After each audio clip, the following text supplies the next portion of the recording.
Hola a todos, en este vídeo vamos a analizar las razones principales que han llevado las economías occidentales, Estados Unidos, los G7 y Europa, a una situación que podría convertirse en un punto de no retorno.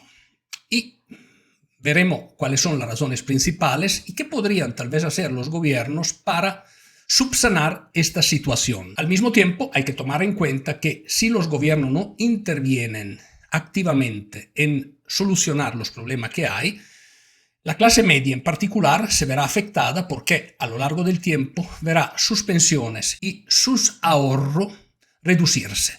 En otras palabras, seremos espectadores de un empobrecimiento de la sociedad. Vamos ahora a compartir la pantalla y les voy a explicar algunas características demográficas y económicas de lo que está pasando. Hablamos de la deuda pública, que no tiene límites, solo el universo podría ser su límite. Hemos visto este gráfico en otro... hemos visto ese gráfico que representa el déficit fiscal, que en pocas palabras es cuánto más un gobierno gasta respecto a los ingresos que tiene de las 7 grandes economías. Partimos de Italia, que está en un 7%, en 2023 se me olvidaba de decir.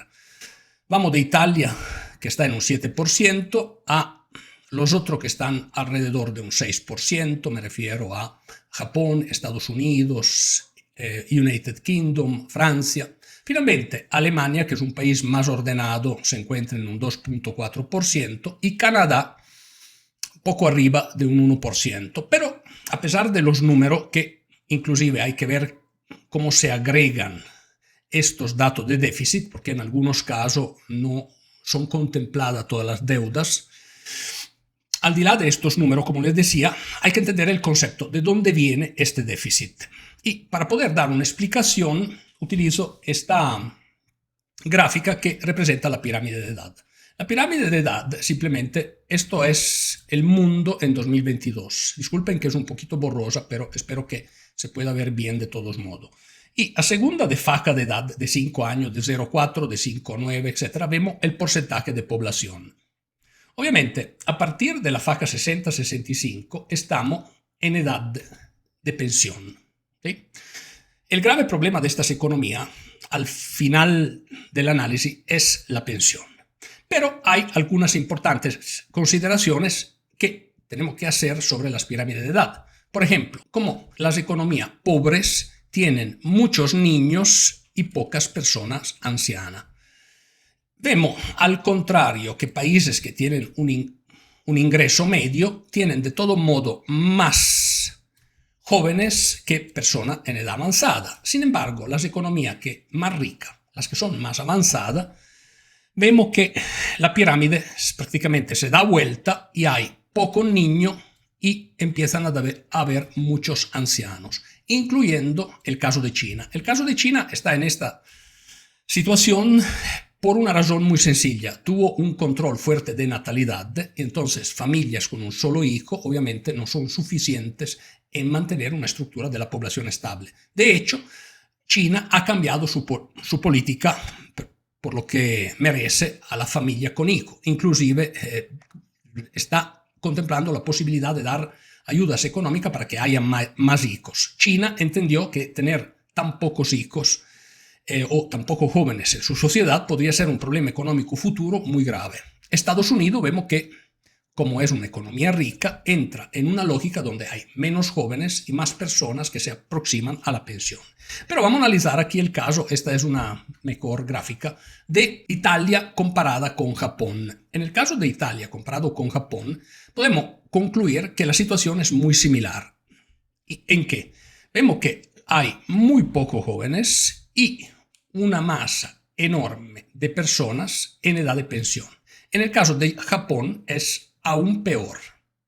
Los que deberían a futuro sustituir, en el medio tenemos los que trabajan y los jóvenes que estudian o que todavía no están en una edad de trabajo. Normalmente, cuando estos jóvenes entrarán en esta zona, que es la zona que va de 25 a 65 años más o menos, que es la zona productiva, veremos que no podrán sostener la economía. Y esta es la principal razón del por qué las economías occidentales están en riesgo. Están en riesgo de, podemos utilizar un término un poco fuerte, de quiebra.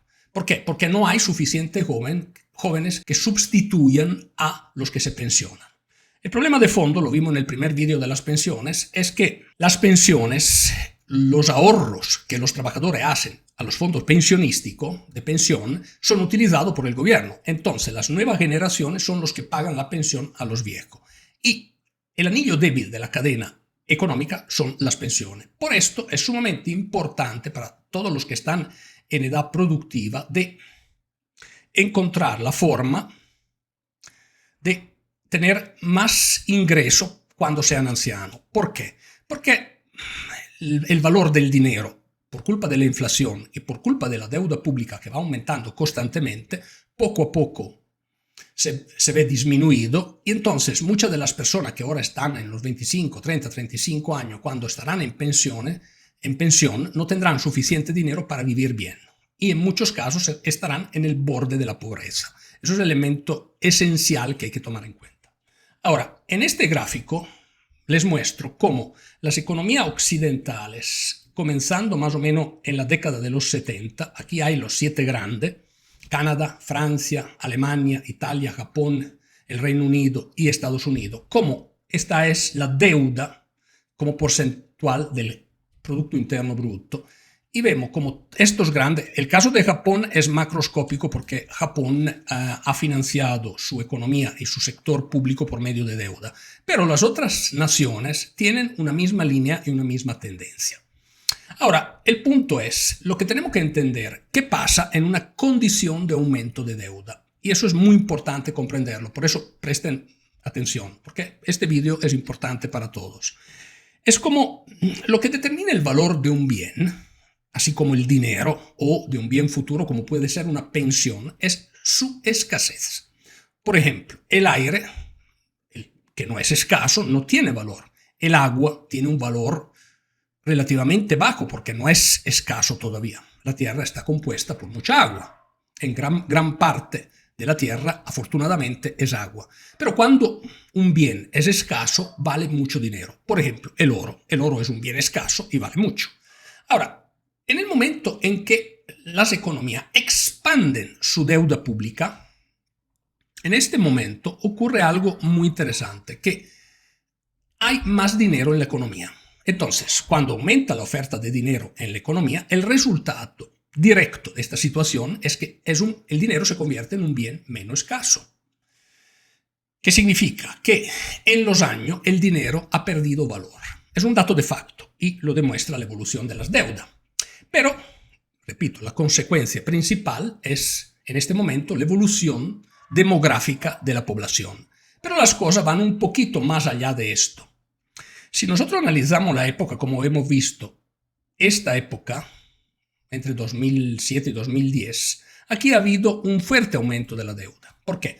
Porque, como he explicado en el otro vídeo que hice anteriormente a esto, aquí hay la salida de trabajo de los baby boomers, lo que se veía claramente en la pirámide de edad.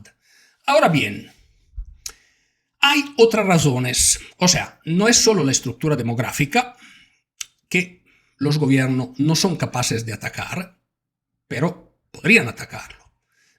En la parte final del vídeo vamos a analizar qué política deberían utilizar los gobiernos para hacer frente a esta difícil situación. La primera acción que los gobiernos deberían implementar para subsanar a esta difícil situación es introducir una política de austeridad. Pero la austeridad no quiere decir disminuir los servicios otorgados a los ciudadanos. Significa cortar gastos en áreas donde los ciudadanos no tienen un beneficio directo. Para hacer un ejemplo, a nivel de Unión Europea se gasta, de diferentes países de la Unión Europea, en proyectos relacionados a la decarbonificación se están gastando miles de millones de euros que no tienen un retorno inmediato. Esto podría ser un gasto sustituido por acciones más inteligentes y que no implican un aumento de costos para las familias y por lo tanto también más deuda en la sociedad. Otro ejemplo es la industria de los armamentos. Las armas son importantes, pero hay países que tienen inversiones exorbitantes en la industria de los armamentos y en estos casos podrían reducir un poco estas inversiones. O sea, por medio de maniobrar con inteligencia el gasto se podría reducir el déficit y por lo tanto no hipotecar el futuro de los hijos y de los nietos y de los bisnietos, que terminarán siendo pobres si la situación sigue como está. Hay también que entender el juego político. El juego político es manejado por las lobbies. O sea, los representantes piden tu voto, pero realmente tienen muchísimas presiones de lobby organizada que requieren inversión y deuda pública. Finalmente, cuando los políticos llegan al poder, hacen estas inversiones que indirectamente o directamente le piden las lobbies y esto seguramente no ayuda y contribuye a mantener los niveles de déficit que tienen las diferentes sociedades industrializadas en este momento. Y por último hay la teoría de la irracionalidad del gasto público y la teoría de la redistribución inversa de los recursos. Y aquí les hago un par de ejemplos. Cuando hablamos de irracionalidad del gasto público, el gasto público muchas veces se invierte en áreas donde no hay un retorno inmediato para la población. Por ejemplo, hay muchísimas inversiones alrededor de los Juegos Olímpicos Internacionales o de los Mundiales de Fútbol, que en muchos casos son perfectamente necesarias porque los países que hospedan los Juegos Olímpicos o los países que hospedan los Mundiales de Fútbol tienen ya una infraestructura. Pero las federaciones y los gobiernos quieren invertir ese dinero, que no son inversiones, son dinero despilfarrado, porque en muchísimos casos estos dineros no terminan en nada porque se utilizan solo por los pocos días del evento. Eso es un ejemplo. Y la redistribución inversa de los recursos implica que el gobierno, por medio de impuestos, trata de redistribuir los recursos a las clases más pobres de la población. Sin embargo, el resultado es exactamente opuesto. Los pobres son más pobres y los ricos son más ricos. Aquí les hago otro ejemplo. Estados Unidos ha estado en muchas discusiones sobre cómo condonar la deuda escolar a los universitarios. El costo de estudiar en Estados Unidos es altísimo y muchas veces los estudiantes adquieren deuda que los acompaña toda su vida. Sin embargo, al final, si el gobierno federal paga estas deudas, hará que los profesionales, que normalmente son los que tienen más ingreso, tengan más ingreso aún porque no tienen que pagar la deuda. Y los trabajadores comunes, por medio de sus impuestos, habrán financiado lo rico. Otro ejemplo, redistribución inversa de los recursos. Estos son dos ejemplos concretos de cómo puede ocurrir la redistribución inversa de los recursos. Yo he desarrollado esta teoría, estas dos teorías, en mi primer libro, que es sobre la inflación y explica las verdaderas razones que afligen a la sociedad moderna por medio de este mal incurable que es la inflación. Mientras tanto, muchas gracias, espero que les haya interesado el vídeo y los veo en mi próxima análisis.